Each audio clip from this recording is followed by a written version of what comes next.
Hi, I'm Dr. Michelle Jackson, and I am excited to share this Passion Week devotional with you. In Luke 23:46, one of Jesus' last sayings was, "Father, into your hands I commend my spirit." As I reflect on this Easter season and what happened during this first week of the last week of Jesus' earthly life, Jesus knew exactly where he wanted to be. He made a deliberate choice to place his spirit into God's hands. We would be wise to do likewise as we are in the midst of a pandemic, rising racial tensions, hate crimes, injustices, and just the constant barrage of life's experiences, to place ourselves in God's hands, his good hands, his great hands, his gracious hands. What a place to be. But why God's hands? Well, let me tell you why. First of all, God's hands can be trusted. With all the uncertainty in our world, people struggling to trust each other, whether it's trusting a loved one or whether it's trusting this vaccine, we need someone to trust.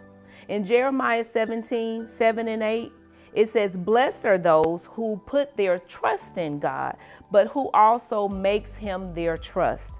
They will be planted, protected, prosperous, and productive." But not only that, Proverbs tells us to trust in the Lord with all of our hearts and to lean not until our own understanding. God's hands can be trusted. But not only trusted, God's hands can handle trouble.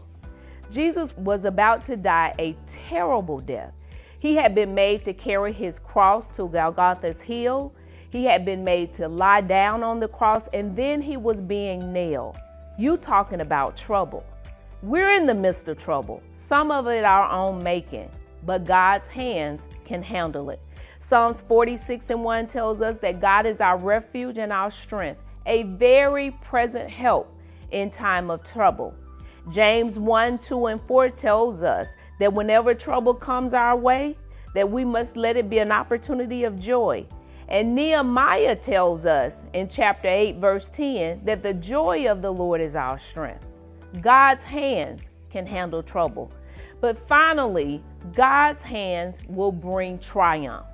For Jesus knew that commending his spirit into the hands of God, that he had victory. And we have that same victory.